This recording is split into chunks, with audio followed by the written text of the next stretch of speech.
good afternoon and welcome to Tuesday at 2 with your hosts Dave and Selima. This week, Selima is going to kick us off with a few words of wisdom. Yes, hello, good afternoon, and welcome from me as well. This week, we're changing the format slightly because we're moving into deeper waters. And Dave, I just want to say a few things. It might take a while, but a couple of things I want to say. The floor is yours. Ladies and gentlemen, Dave and I have a digital dilemma, and it's this. All we want to do is to guide you and simplify things to get you started. Please understand we never wish to patronize you or insult your intelligence. And if you think we are talking down to you, let me assure you that we are not. If you know better, you must follow your own nose. But what we are trying to do is to simply show you the industry standards and best practice when you start an online business. You would be wise to take this on board because it's a little bit like having a piece of cabin baggage that has to fit particular requirements in terms of size. Because if you get the right baggage, you won't be refused boarding, say, on a silly little airline in the middle of nowhere because your baggage doesn't comply. That metaphor will become clear when Dave starts to talk to you about kicking off your business. The second thing I want to say is that I hope you're aware that in order to build an online business, you are going to create something that exists on shifting sands. That is the nature of the beast. It moves and changes all the time, and any ideas of fixed scaffolding are tenuous. You will find yourself treading water many times, but as we've said before, your online scaffolding in time becomes your subscriber list and your visible work on the internet. And that becomes your real estate asset or your tangible asset. Now, the third thing I want to say at this stage in the game is that Tuesday at 2 is a discussion channel, and we want to create a vessel here, a safe house, if you will, for you to enter and rattle about in until you find your own path in your business. We are here for you, but we need to remind you that we are quite clear about our audience, who we're talking to. And we've already said that you're probably over 50 with life experience and some kind of success in your chosen profession behind you, and you're looking to jump ship, to change course.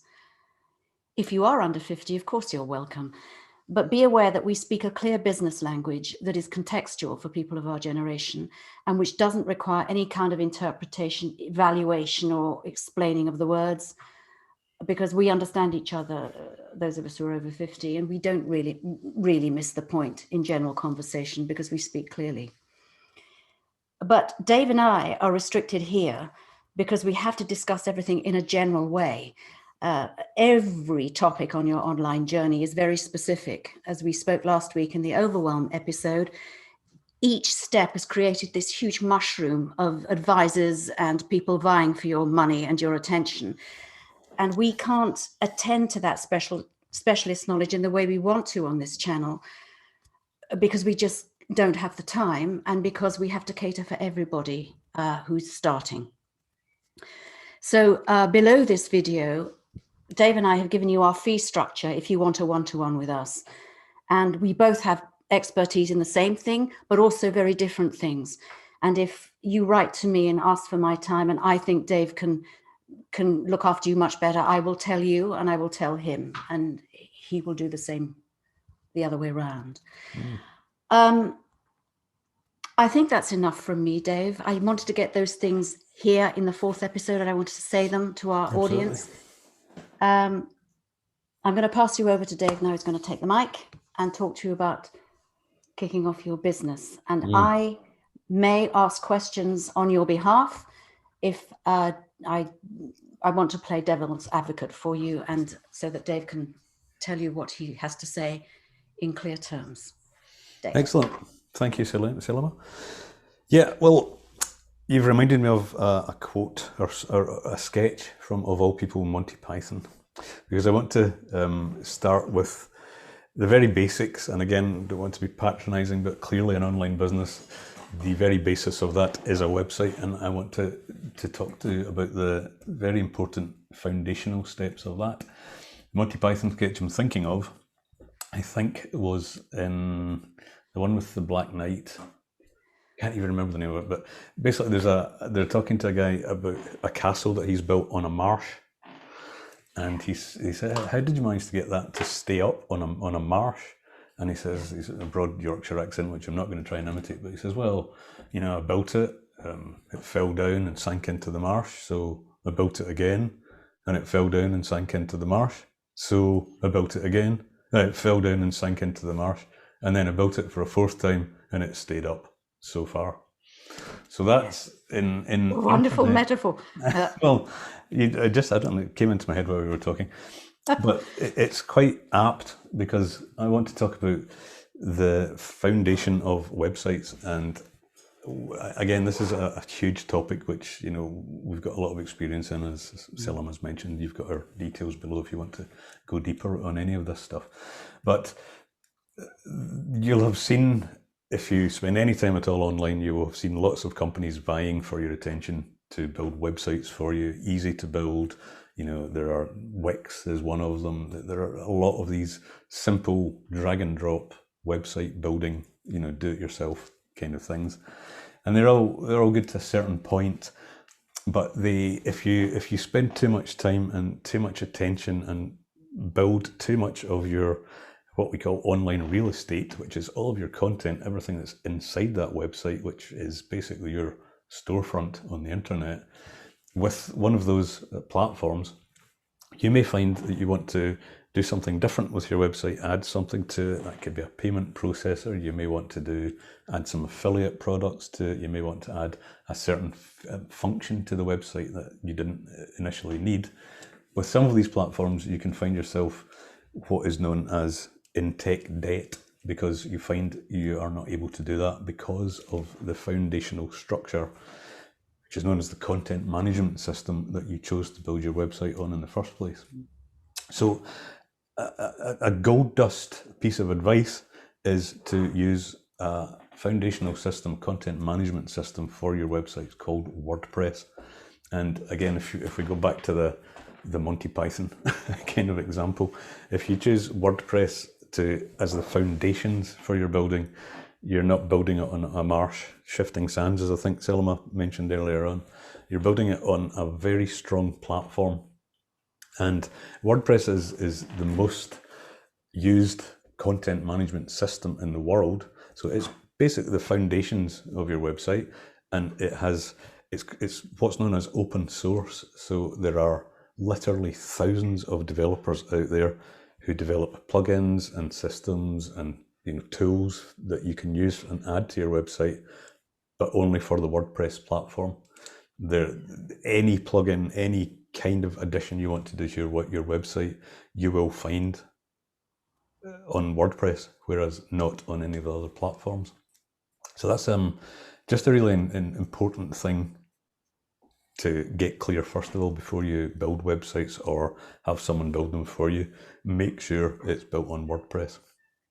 Dave, can I just ask on behalf of the audience there, when I use the idea of baggage fitting a certain measurement prerequisite for the airlines, what you're saying is that if you build your website with WordPress, it will fit as the piece of baggage will onto any airline, onto any other platform. Another good metaphor. Yeah, absolutely. The WordPress is in fact the piece of baggage that's has the correct measurements. Right. Absolutely. Okay. And WordPress, we will still going to be talking about different website builders. And it's important also to understand that's entirely separate from the content management system it's built on. So the CMS, as we're going to call it, WordPress, is your foundation, your foundational structure, and if you like, the framework of this house that you're going to build online. The building blocks of that, again, there are a number of those, as we've said time and time again. There's a whole industry sprung up around building websites, the tools to actually build on top of that foundation. And there are some good ones and some bad ones. But the thing to remember is, as long as they work on that basic foundation, that's going to give you a business, really, a house, a home for your business that is flexible. You know, you can add extensions to, you can add extra rooms if you want to continue with that metaphor, but different functionality. And WordPress will work on all systems, PCs, Yeah, PC, MacBooks, Mac, absolutely, yeah. right across the board, yeah. no question. And on mobile phones too. Absolutely, yeah, yeah. Well, again, the functionality, that's more to do with your website builder, but WordPress as a platform is absolutely, responsive on mobile. So anything you build on your desktop will be responsive to all sorts of devices, because we're very much a mobile world now, aren't we? So that's incredibly important. So that's really the main point I wanted to get across about starting that is crucial part, that keystone part of your online business. So it's it's going to be the website or websites, and there are all sorts of things we can add to that, but your foundation needs to be WordPress. And the other thing to mention is Google, as the biggest search engine in the world, likes WordPress. It understands WordPress. So when Google is coming along and, as it does every week, searches every website in the world to see what value they are offering to their customers, which is you and I and the connected world, they want a system that they can understand and that their little electronic robots or spiders can navigate through easily. And WordPress is so long established that it's kind of their favorite platform. Easiest one for them to understand what your website, your business is all about, and understand how well you're explaining that to your potential customers. Is it easy to start off with when you have a WordPress on your site? Is it user friendly? WordPress itself there's a learning curve, as with everything. If you've ever done anything, most people when they start, including myself, you've never built a website when you first decide you're going to. WordPress is you have to understand that it very much is a framework, and the thing that's going to make it easier or difficult for you to build a website is the builder that goes on top of that. WordPress itself provides things called themes. So you can pick a free theme from WordPress, and there are lots of them, and they're pretty good. But again, they aren't supported by a lot of the people who are developing plugins. So you're kind of better off going for a paid theme. They have themes that cost a little bit of money. They also, you can go outside, and we will discuss this later and at different points, and possibly on a one-to-one basis. There are some very good website builders that sit on top of the WordPress platform and make it very easy for you to build a website, that you want and that works and does everything you need it to. So yeah, it's important really, I guess, just to understand those basic steps. WordPress platform, and then website builders is what you actually are going to, the building blocks of your website, what it looks like. There are some cases, as we've discussed earlier though, where it's useful to just have that as a background knowledge, but you may not necessarily want to go and build your own websites. But if you're able to know enough to go out onto the marketplace for someone to do that for you, if you kind of understand those basics, you can at least make sure it's being done right for you. Because we're not all designers, we don't all have that creative type of creativity. Whether the tools are simple or not to use, making something that looks good and is commercial is a different ballgame, really, isn't it? So I guess the first steps then would be, for a website, you need to find a domain name, and that is obviously what your website is called. And at the risk of repeating myself again, there is a massive industry spawned around. Are you kidding? Domain names. So there are lots of companies that you can go to and buy your domain name from. You then have to make sure you have you're going to have to register for WordPress. So you've got your WordPress framework, and then you bring that domain name onto that and start building it with the website builder of your choice. I guess there's quite a few things to consider about domain names. They come under various guises. So you have .co.uk, .net, .info, .com, and how you want to run your business, where your customers are. There's a lot of these kind of considerations as to which one you go for. Sometimes, I know, for example, GoDaddy quite often, as one company that you can buy domain names from, they will offer you .co.uk, .com and .info in a package for the first year subscription. So that might be something that would be worth considering. But it's really driven by how you want your website to behave, who you want it to appeal to, where you're going to do your advertising, your marketing, what territories. Are there any general tips about choosing a website name? Are there any general tips? Well, you want it to be very specific as you can to the niche that your business is in. So, I don't know, let's take an example of salmon fishing.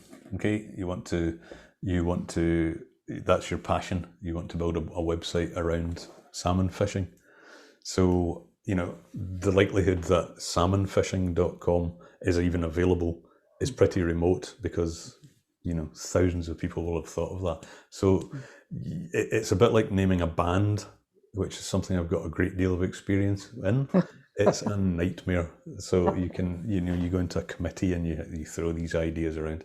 Unfortunately, you will have to do a little bit of that.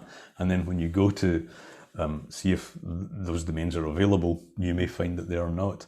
But you might find variations of them are. So, for example, if we stick with salmon fishing, you wanted salmonfishing.com, but it's not available. So you could try salmon-fishing.com or salmonfishing.info.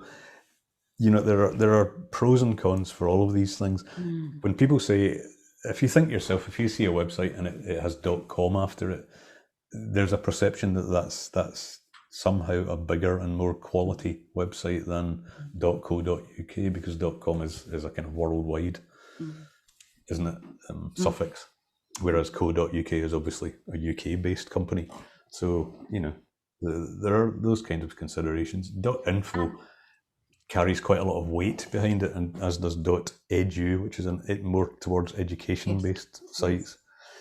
And So, if when I'm looking for my website name on one of these domain suppliers, you mentioned GoDaddy, if it says it's not available, Dave, can I go somewhere else to find that name? Or does that mean it's unavailable right across the internet? that's my understanding.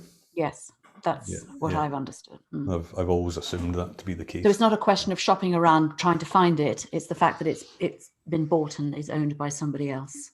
Yeah, I don't think those companies. It's not an industry I know a huge amount. I mean, I've bought a lot of domains, but I don't really know.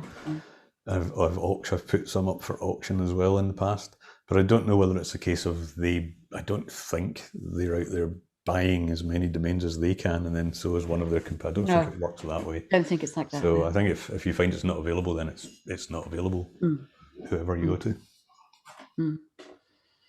But you want it to be something that's searchable. So the obvious in our salmon fishing example, obviously salmonfishing.com would be, you would think, a great idea for a website, but it's also very, very broad.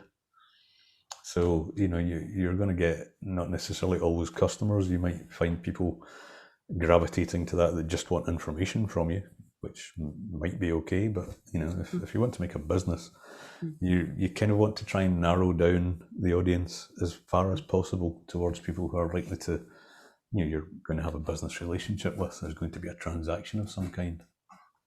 So possibly put some indication in your website name as to what it is. Yeah. salmonfishingsupplies.com, for example. and that Fishing tackle or something. yeah, that would be Yeah. possibly selling fishing tackle, which you could do as an affiliate, or you could do via e-commerce, as we discussed in our earlier broadcasts. So as with a lot of this stuff, it's a bit of common sense thought, really, and then the challenge is availability, because the as you can imagine, the very obvious stuff will have been used. You know, so It's about being clear about your business idea, isn't it? And also being clear about your customer. Absolutely. I mean, there's lots of ways, which again we can discuss, that you can bring visitors to your website. It's not just necessarily the name of it. You know, there are a lot of ways we can do that through content and blogs and videos and social media, that sort of thing, driving traffic. But if your website name is as close to what you do as possible, that's going to be a good thing. Because it's focused. Absolutely.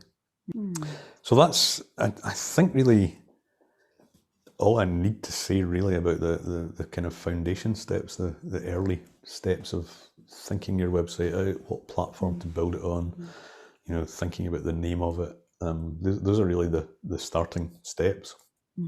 And then whatever builder, whether you're going to do it yourself, and if so, which website builder are you going to use to do that, or are you going to outsource it to someone else? I think, Selima, when we were planning this episode, you wanted to talk a little bit about protecting yourself. Very important steps as well, protecting yourself legally and financially with an online business. Do you want to give us your thoughts on that? Yes, I do want to say a couple of things about that. And they are these thoughts that I have. Whenever I even think about starting a new business in whatever area, whichever sector, property, all the things that I've done, first thing I will think about is, do I have the right lawyer? And do I have the right accountant for this? And the reason is this: it doesn't matter what industry you are in, you need to have people who are specialists and who report to a professional body for conduct, who can protect you if something goes wrong. And with this industry, with the online industry, because it shifts, and because there's so many nuances and nobody really takes responsibility, there are areas which could come up for you where you will need a specialist, a lawyer possibly in intellectual property rights or copyright infringement. Yeah. And equally, on the other side, you need to have an accountant who has experience in filing online commercial accounts, because it's a very different way of presenting your figures. And for example, the Inland Revenue has different classifications for different types of online commercial activities. So you might have two different businesses, an affiliate and an e-commerce business, and both will be classified as different, come under different classifications with the Inland Revenue in this country, in the UK. Very true. So my greatest advice is that as you start to plan your business, you make inquiries and start looking around, asking friends, or doing proper online research to find out a lawyer who specializes in copyright infringement and intellectual property rights within the online community. And don't be fobbed off when they say, yes, we do. And then you find out that they say to you, we have to find out, we're just making inquiries. That will tell you that they haven't got customers who are doing it. The question is, do you have existing customers who have these kind of businesses? Can I jump in briefly here? Yeah. Just to, this is kind of solid gold information, but the internet has become incredibly compliance driven these days. It used to be, and this is what put an awful lot of people off for a long time of getting started with an online business. It did used to be very much a Wild West kind of scenario. You could say anything you wanted online. Before platforms like Google and Facebook and so on were as big as they are, basically the biggest organizations in the world at the moment, or some of them. Before those days, when they were less sophisticated than they are now, let's say, you could probably cut quite a few corners. You could, grab images from anywhere you could find them and just put them on blogs or on your websites, without any thought of copyright infringement or anything like that now. Things are very, very different now.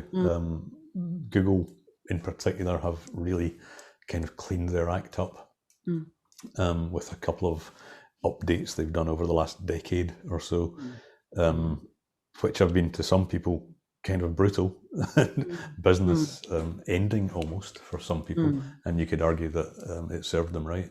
But we are in a very, very compliant space now, so boxes have to be ticked. So what Selima is saying is very valid. I just wanted to. And I would also, today, I would guard against even using pictures from the public domain that say public domain on Wikipedia, because you don't really understand when it says this may be subject to copyright, assume that it is. Don't be smart. There are plenty of things that I, as you know, I'm very, very, very experienced in this and extremely protective about my interests, if you like. So I want to find lawyers and accountants who know what they're talking about. Yeah, absolutely. Because it's penny wise, pound foolish, and you don't want to lose your business or your health because you've infringed something, and you at the last minute you can't find anybody in that panic moment that Google get onto you and send the hit squad in. Yeah. That you're not able to pass it over to your professional. No, it's very true. Can I give you a real life example? It will be helpful, I'm sure, to our listeners. I told you about this before. I got an copyright infringement email through a couple of years ago now, and it terrified the life out of me because it talked about a blog post that I had written 5 years before. And this had been discovered online on a blog post I had forgotten I'd written. It wasn't even particularly relevant anymore, but they were looking for basically a fee, and I didn't have a lawyer lined up that I know was an expert in this, but I did have a very experienced business associate, and he talked me through that, and it all ended well, to cut a long story short, but it was pretty scary. And I was lucky in that the company that came after me with what are actually sometimes called, what is the term for them? Extortion letters. The mob. Yeah, extortion letters. But I was lucky in that this was a fairly small player in that industry, and again, another industry that's sprung up through this. But there are some pretty big players out there that you really do not want to take the slightest chance of even accidentally doing that. And a lot of people outsource things like blog content, for example, to very cheap places like Fiverr. And you're not sure where those people may be getting images from. That's actually what happened to me. I wasn't even the person who selected the image. I actually wasn't even aware that the image was there. I'd outsourced the blog post and trusted them to find content for me. Yeah, just have a care. Hyper-vigilant. Yes, to be absolutely. hyper-vigilant. Yes, many a story I've heard many stories like that. One other thing, kind of obvious, but don't be smart with this. Just open up another bank account.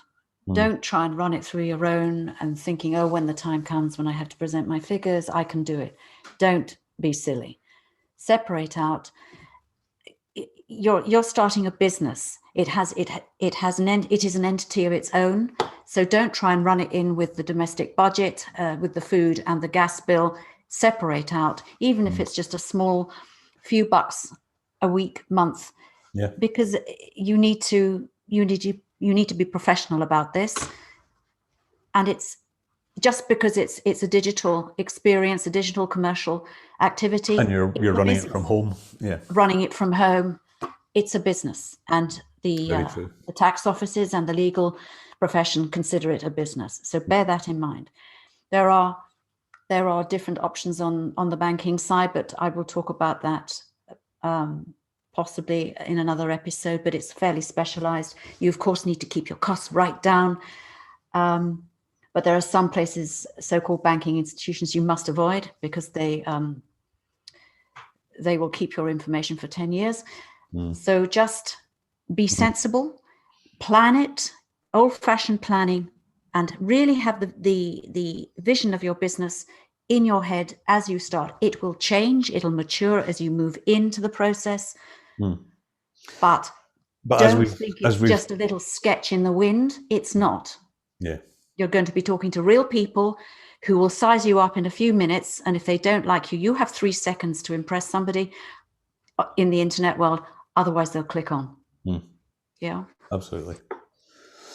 So yeah, I think that really just goes back to, and I guess to sum this session up, these are how we see the essential foundational steps of creating an online business, and learned from the experience of not doing that in some cases. So learning the hard way, in other words. And if you have to, trust me because I've done this, if you spend months building something online, a YouTube channel, a website, and find that you, for some reason or another, sometimes because you haven't prepared in advance, if you find that all gone, it's a bit of a wrench, and it could also just be your business removed overnight, basically, which can happen online. Yes. So these are really important steps to help you avoid that. Yes. It's about security. It's about keeping the wolf from the front door, and realizing that although today it's much, much better, Dave, than it was 10 years ago, that there are standards and procedures that have been put into place, and it's not a free-for-all anymore. However, things can be misunderstood on the internet, and Google can misunderstand something, and you can find yourself in hot trouble unless you are really clear in what you're doing. Yeah. And for that, you need to understand compliance. You need to understand these things. We will talk about that in a future episode. But for me, this episode 4, where we moved into deeper waters, I love the sea, so I tend to use those metaphors, about holding your ship, keeping a tight ship as you set off, and knowing those early rules and not trying to run before you can walk. Yeah, absolutely. I think, again, our audience are mature, so we probably aren't talking to the kind of people who expect to start an online business, throw up a website, and be making money tomorrow afternoon. That kind of mindset was appealed to a long time ago in that Wild West scenario that we used to have. We aren't there anymore. There are no kind of push button, instant money deals. It's a procedure to build a business. It's a process, and there are good steps to take and bad steps, and we're hoping we're giving you the good steps here. Okay. So as usual, any questions you have on this or any of our other content on the channel, you have the email which will appear again shortly. Feel free to get in touch with us. Really want to hear from you. We want to be able to assist you and answer your direct questions. That helps us to formulate our future episodes. Absolutely. So anything else from you, Selima? No, I'm done. I'm ready to wrap up, sir. Absolutely. Well, me too. So bye from me, everybody. See you next week. And from me, thanks again for tuning in. Bye now.